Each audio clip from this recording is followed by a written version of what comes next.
Hello, everybody.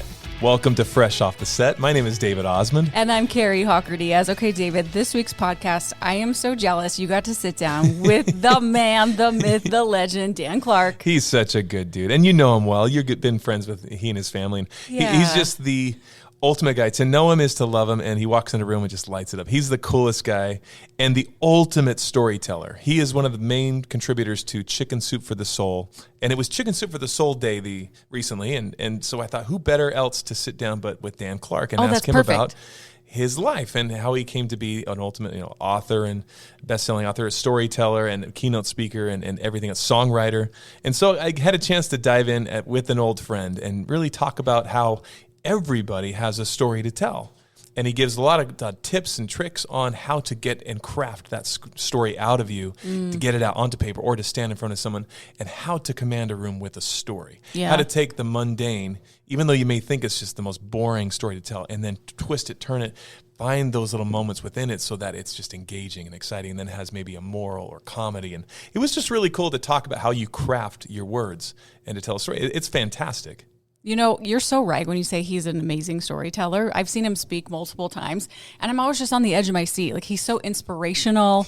Yeah. You're just like, man, how can I be like Dan Clark? He's a cool guy. And a man after my own heart. He not only has all these great stories with morals and good stuff to really talk about, the true stories of life, but he also has a joke book. And so that's really where I identified and connected with him. He has the best dad jokes, basically, is what it is. But life is funny, and you find those moments. And even in the serious stuff, in the pain and the trials and the hardships, there still is something that you can take from that and put a comedic twist on it, which you wouldn't expect if it can grasp an audience, and then ultimately break down the barrier of their notions and conceptions of what they think you might be saying, and all of a sudden they learn something without even knowing it. It's pretty cool. His perspective on that was golden.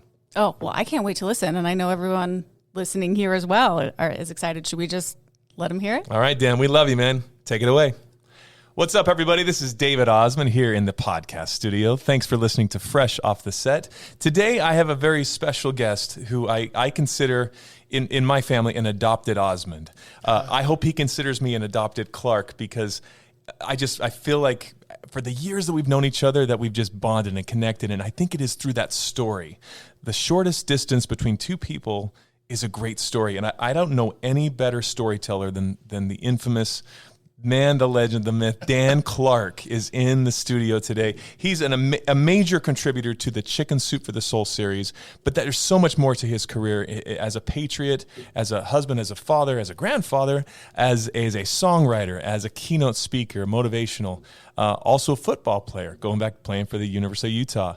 He's got just so many layers to his life and stories to go along with it that are life lessons that we can all learn from. And we don't have enough time at all to even dive into the half of the layers of onion that you have here. But Dan, welcome to Fresh Off the Set. Thank you for being with me. Thanks, David. I appreciate you, and you know how much I love and honor you as an individual and your entire family. I've been friends with Donnie for many, many years, and Marie, and I honor your dad and your uncles, and know your brothers, Doug and Nate, pretty well as well. Not as well as you, but I'm honored to be on your show and just hang out with you anytime. You know, when I was tested positive for COVID, I coughed so violently when I was in the hospital.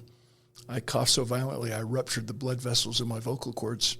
Yeah. And I was really struggling, and I ran into you at an outdoor concert of our dear friend Ron Saltmarsh. That was a band together, and I remember this moment. And I asked your advice. I was scrambling. I was really hurting and nervous because it's how I make my living. And you told me to call good old Uncle Donnie, and I talked to him, and he gave me the name of his specialist. And I've had 3 surgeries subsequent to that. My voice is getting stronger. Wish I could sing like an Oz. You're sounding good, man. Hey, it's just controlled yelling. That's all singing funny. is. So, yeah. But I bring that up just so people know how deep our relationship goes and how much I've cared about you and how much you have obviously cared about me and my family all these years. Thank you. We love you. We honor you. Oh, that means a lot. Thank you, Dan. I call those things the level 3 and level 4 relationships. Yeah. Like, who in your phone, if it's 2 a.m, you're stranded, there's no Uber, there's no Lyft, who do you wake up in the middle of the night that will experience that discomfort on your behalf? Who will go the extra mile? What relationship do you have that way? you are that level 4 for me, and I consider that's why I consider you family, and I've learned so much from you, and I feel like every time we interact, even on a social fun level, I feel just you light up the room, man, just with laughter and comedic timing, and there's something brilliant about being able to take a life story or just a compelling experience and turning that into something that is just through your words, the crafting of a storytelling that is remarkable. And you've proven that with your 37 books that you have authored and then contributed to so many other great authors in telling their story. But in particular, the brand that everybody knows, the Chicken Soup for the Soul. Jack Canfield and Mark Victor Hansen. They were the geniuses behind the title. My third book, called 1 Minute Messages, was kind of an influence, huge influence in that whole process. And I became the primary contributing author, contributing 100 of my stories that were sprinkled throughout the 400 million books that have been sold so far. Unbelievable. But you know what? Let's just cut right to the chase for your listeners, because everybody has a story. Yeah. And if we just take the time to figure out what the life lessons are and add some humor so people really enjoy listening to your story, make it evocative by adding a quote, and then make it emotional so people remember, it's amazing how that deepens our communication, 1-on-1, 1-on-12 in a boardroom, 1-on-20,000 in an arena. Yeah. Because facts tell, but stories sell. Think about it. So let's just go back to my experience in the hospital. So I'm tested positive for COVID. I'm staying in a different side of our home. My daughter is in town from California for the holidays. It's December 17th. My wife has a prompting to come and check on me. I can't breathe. I don't have enough energy to even text her. I'm in trouble. They throw me in the car, drive me to the hospital. And because of COVID protocol, they had to drop me off at the curb and watch me walk across the parking lot and check myself into the emergency room in the hospital. Jeez. And my wife and my daughter said they sat in the car for 15 minutes and sobbed and cried, wondering if they would ever see me alive again. Well, I know why my wife stopped crying, because she remembered I had millions of dollars of life insurance. Jeez. And I can see her crying at my funeral saying, I'd give $10,000 of it just to have him back. I knew it. I was with you, but I'm like, he's not going to go there. He's not going to just rip my heart out and then just stomp on it. So that's that. When we would get together, I love it, Dan. We used to call it Chicken Soup You at Jack Canfield's house in Santa Barbara. And somebody would tell a story and we'd say, what's the chicken soup? So we need to ask that in every single situation. What does that mean to you? What's the message? What's the meaning? The heart. What's the heart? What's the emotion?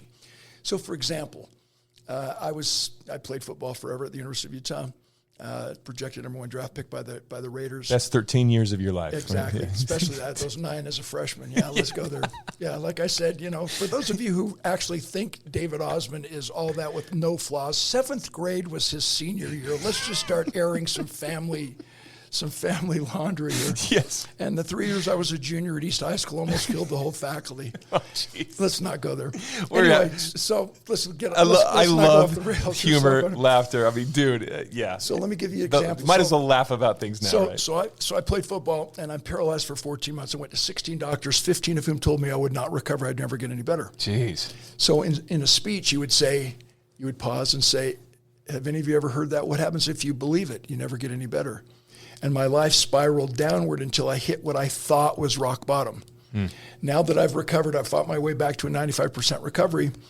The 3 most frequently asked questions are, what do you mean you thought you hit rock bottom? And then I would say to the audience, if you remember nothing else I say, or even nothing else I say on this podcast, no matter how hard it gets, no matter how tough life gets, no one ever hits rock bottom. We hit rock foundation. We hit rock belief. We hit the baseline core values and governing principles on which we were raised.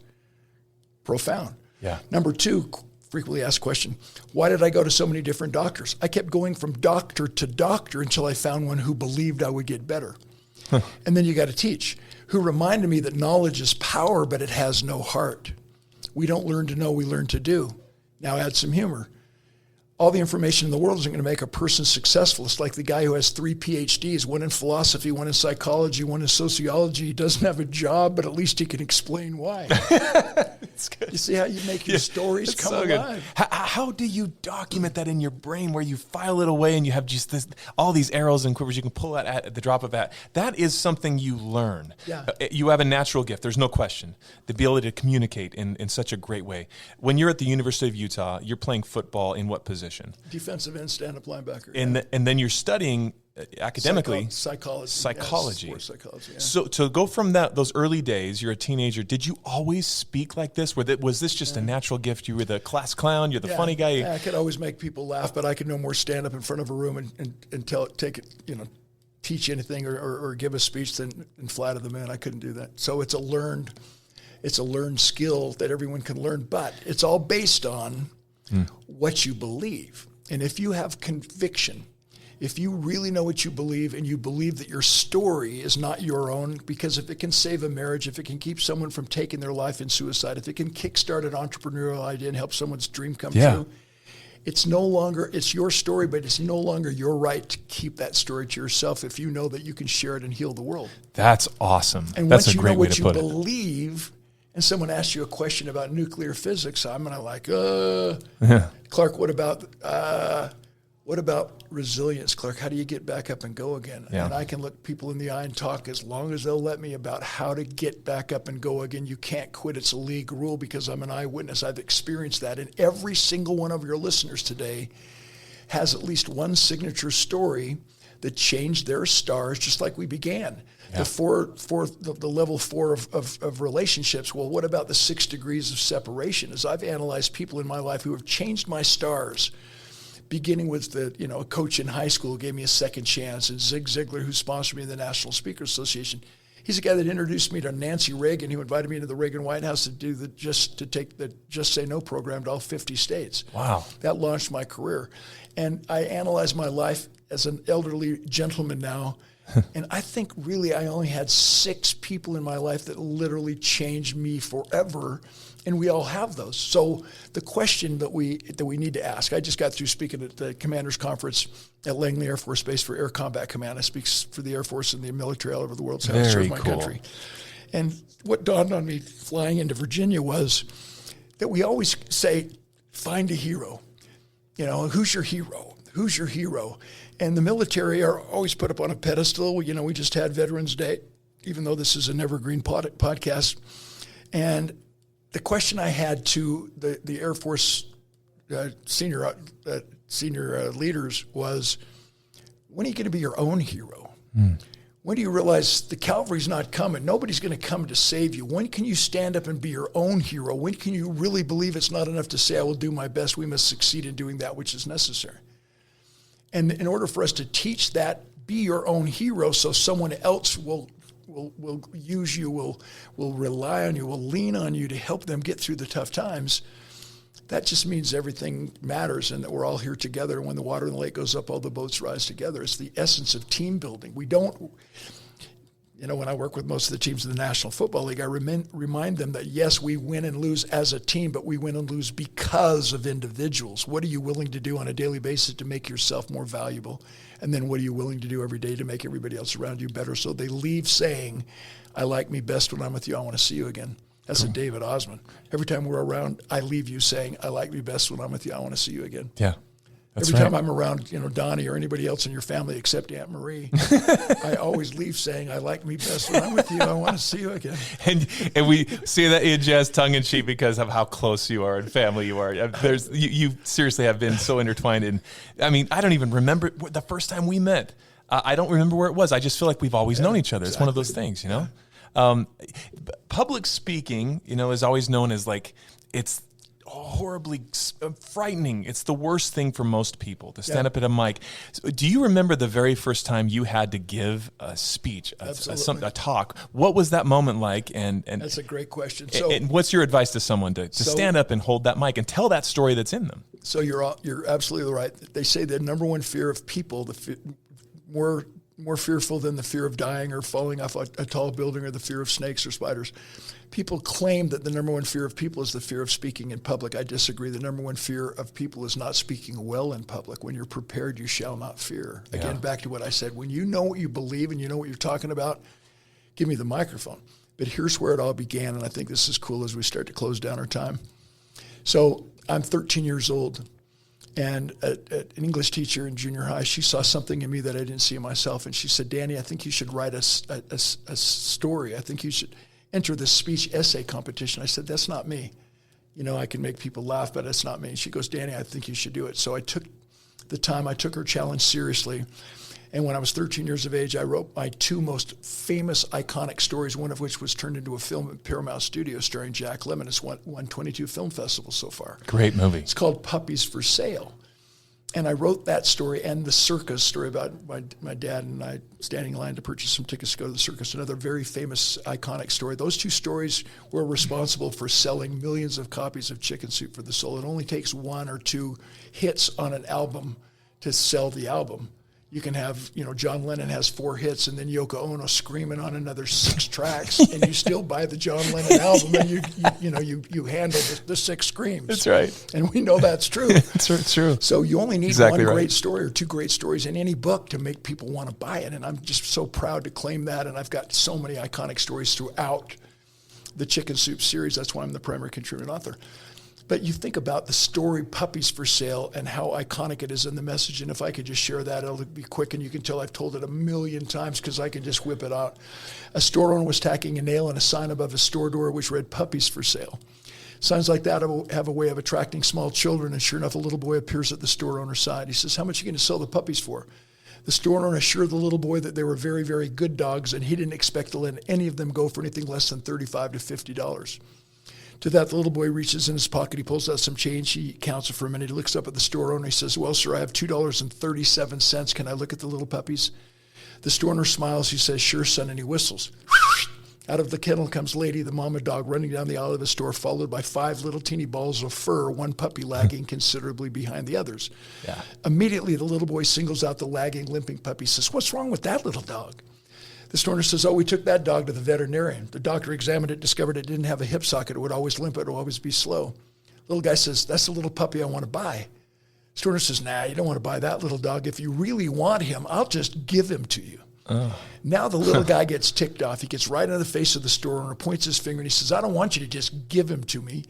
That little puppy right there is worth every bit as much as all the other little dogs, and I'll pay full price. In fact, I'll give you $2.37 now and 50 cents a month until I have him paid for. The store owner says, no, you don't want to buy that little dog. He's never going to be able to run and jump and play with you like the other little puppies. In response to that, the little boy reaches down. He pulls up his pant leg to reveal a badly twisted left leg supported by a big steel splint going down each side of his leg. The little physically challenged kid looks up at the store owner and he says, well, sir, I don't really run so well myself, and the little puppy will need someone who understands. Wow. So as a songwriter, we know that it's the hook that sells the song. The dance, Garth Brooks. I could have missed the pain, but then I had to miss the dance. Yeah. Tim Nichols wrote Live Like You're Like Dying. Tim McGraw. Chuck Cannon wrote How Do You Like Me Now for Toby Keith. It's that hook. And so when we can formulate our stories and then put our songwriter hat on and edit so every word pays its own way and make sure there's a hook that people remember, that's what brings out the emotion. And so the process of storytelling is, I talk about it in my book. If anybody is serious about that or they want me to help you with your storytelling, my book's called Story Selling, and I'm not on this podcast to sell anything. But I believe that if you're serious about climbing the corporate ladder and leadership, if you're serious about becoming the very best version of yourself, serious about learning how to close more sales, serious about being that oral historian of your family history, you've got to become a great storyteller, and there's a process, and it's so fun to learn that art and science, and I'm here to help you. You are the best in the biz when it comes to the art of the storytelling process and seeing things. There's great there's truths in these stories that we can relate to. There's something about when you get that goosebump, that when you hit that heartstring. What is that moment? How do you know that you've hit it? You know that it's genuine, that it's authentic, that it just connects with an audience. When you're sitting in your den and you're writing these stories out, when do you feel the feels? Such a great story again, David. So I spoke at the Maui Writers Conference over in Hawaii one year, and I was on the program with Matt Damien's mother and Steven Spielberg. And it was a wonderful experience for me, and I was there as a writer. And then we opened it up to Q&A, and this guy asked Steven Spielberg, how do you decide what movies you're going to make? And Steven Spielberg became a little kid. He says, I only make movies that I want to watch, that I want to go see, that I would pay money to see again. And then he kind of went off E.T. and how fun was that in the middle of the filming, he decided he wanted him to his head to go up. So now he gets with the the engineers who work not animation, but to make his head go up. Anyway, and so he said it's just a process of self-interest. So when I was first getting invited to speak, I go to my dad, my hero, who's a great speaker, and I said, Dad, what kind of a speaker should I be? He said, you should be the kind of speaker that you like to listen to, and that's why I became a storyteller. Huh. So when I write a story, the first thing I do, when I write a song, I often visualize the artist that I want to sing it. Yeah. And that kind of tweaks your emotion. It kind of tweaks your subject matter. Mm-hmm. So I write a song. I started thinking, okay, who's the consummate redneck that could make this song a hit? And so I start to write towards that person's kind of strengths or weaknesses or whatever to make the song come alive. And the same thing with the story. So the challenge is you begin, the way you write a story, if I could just share my formula, it's been pretty successful, is you decide what message you want to share. You begin with the end in mind. What is the point of the story? Yeah. So let me just give you an example. I want a story that helps me teach unconditional support. I'm always there. I got your back. So I wrote, a mother encourages her daughter to come home as soon as school is over. The time comes, the time goes. 30 minutes later, daughter walks in through the front door of her home and her mother scolds her. Where have you been? I've been worried sick. She says, oh, Mommy, I walked my friend Sally home. She dropped her doll on the sidewalk or broke all to pieces. It was awful. Her mother says, so you're late because you stayed to help your friend pick up the pieces of the doll and put it back together again? She said, oh, no, Mommy, I didn't know how to fix the doll. I just stayed to help her cry. Yeah. So that draws on the emotion. It teaches the lesson, unconditional support. I'm always there for you, but it's the story that you'll remember.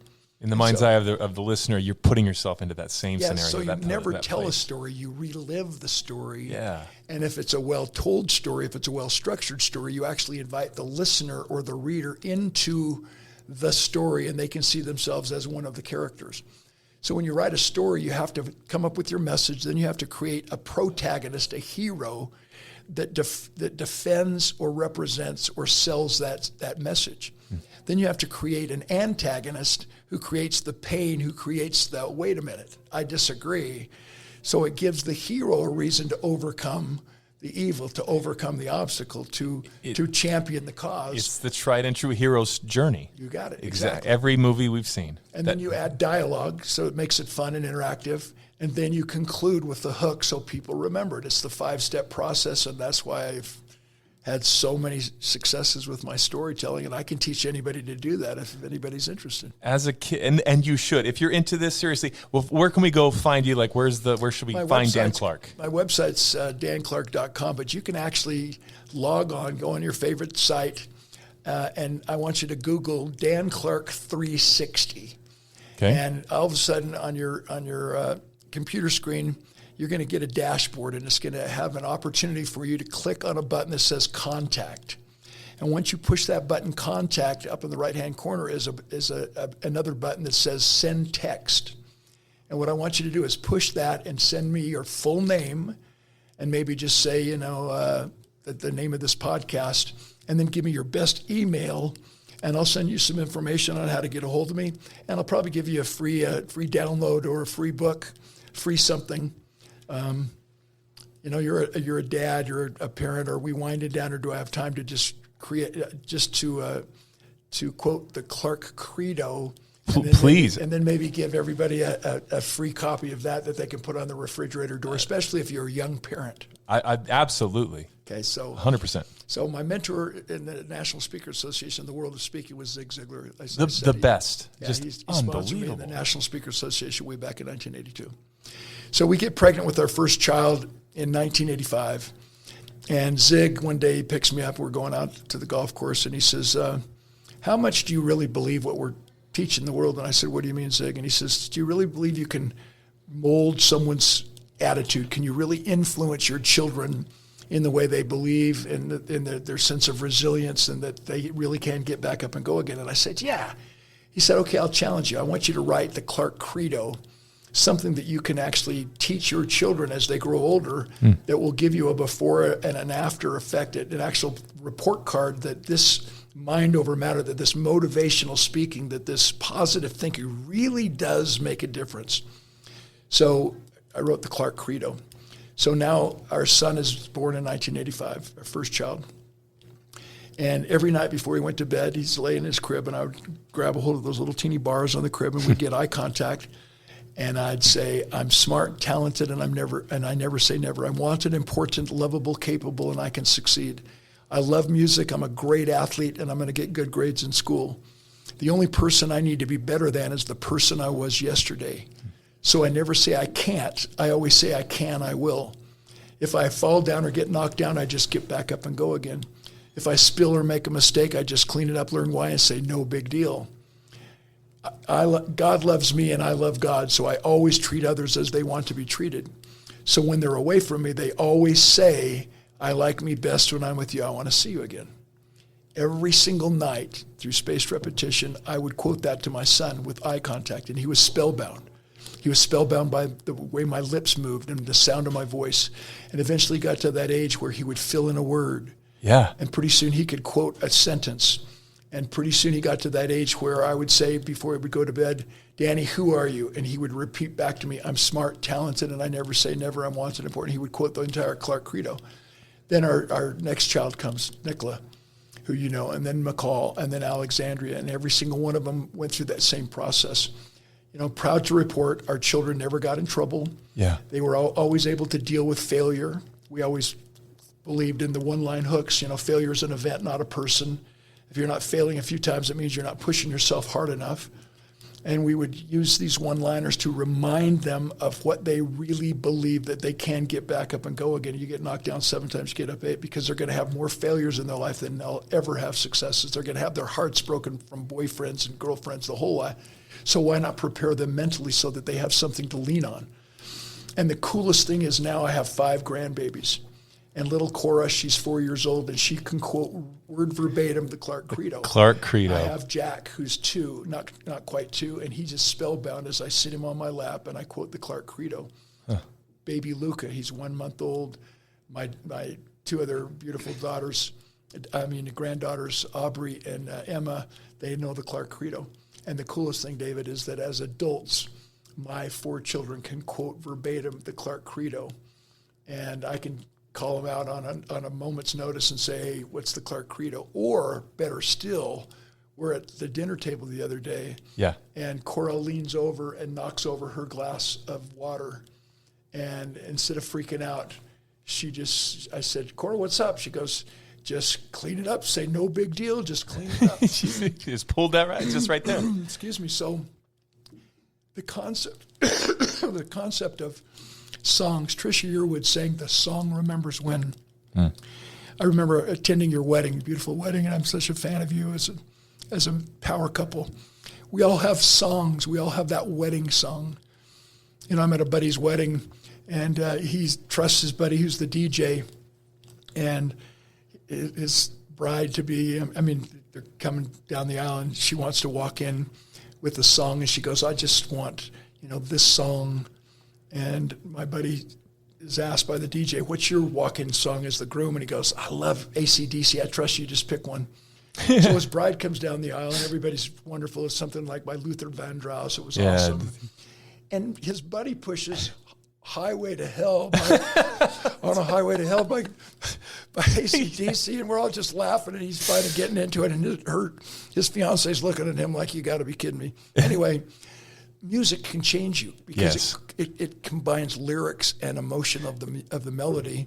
And if we can think like a songwriter and use the emotion of a story and the emotional roller coaster ride of making people think and laugh and cry and feel, then we remember that story and it has the greatest impact. And we do that when we write jokes too, if we have a message. Music is what feelings sound like. That's beautiful. And when you take that element of the music and the emotion, but then you take the story and you compact it, and you have to pick every syllable of those words because you only have so many lyrics you can put into a song that is palatable. it is an art form. It is a craft. And I've learned from you today, and hopefully you guys listening have as well. If you need more inspiration, go to danclark.com. Check out what he's doing. Everybody does have a story inside of them, and it's finding the way to tell it the best way possible so it's memorable. And what I remind people, especially stars like you and superstar athletes and people who are in the limelight, is that they expect you to be the same superstar off stage as you are on stage, off the field as you're on the field. And if you're a blubbering idiot and you can't communicate, that's just so sad, because that hero image is completely devastated. So what I say is that everybody expects us to tell our stories at the same level of excellence that created them.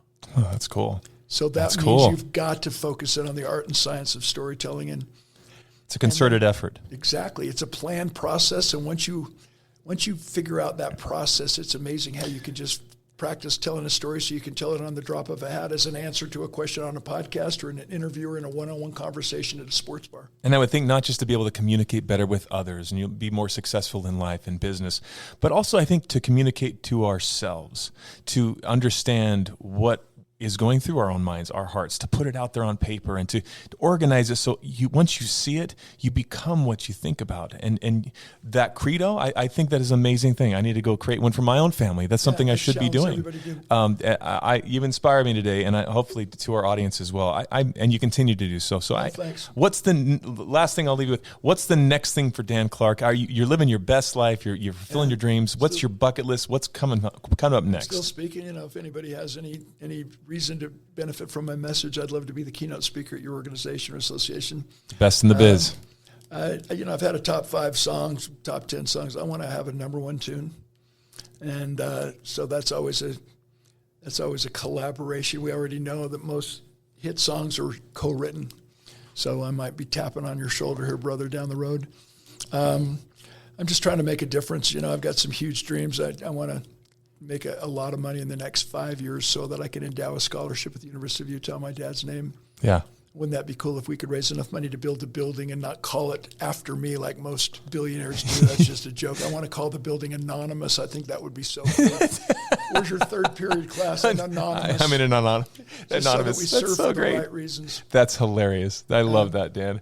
And I love who you are. Your family, you are talking the talk, but you're walking it as well. And you are the real McCoy. Your stories, you're living it out loud. And thank you for being who you are and just inspiring the world. You're the butterfly effect in person here. And just let me conclude by something you just brought up, that everybody has a story, but we have to be careful of the story we tell ourselves, the story about ourselves. And so many of us live in the past, and we can't live in the past. It's like someone's trying to rob our old house and we don't live there anymore. Yeah, that's great. And if we live in the future, it's about worry and anxiety. Living in the past causes depression. Let's live in the present right now and create the story that we know we are living in our true authenticity. It's like ordering an Uber ride that requires that we enter in our current location. If we lie about where we are, the directions won't work. So the challenge is to write your story and live in it in the present moment. Thanks for having me. That's the best message to end on. Thank you for being here. You just made my day. Thank you to everyone for listening to Fresh Off the Set. This was completely inspiring for me, and so thank you for listening.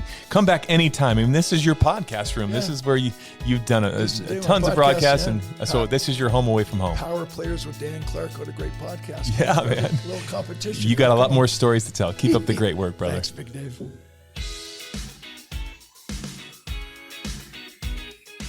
Congrats, you made it to the end. If you want to continue to freshen up your day, you can watch us on Fresh Living every weekday on CBS Channel 2 in Utah at 1 o'clock. You can also watch us on our YouTube channel, KUTV Fresh Living, and follow us on social media. We will see you next week.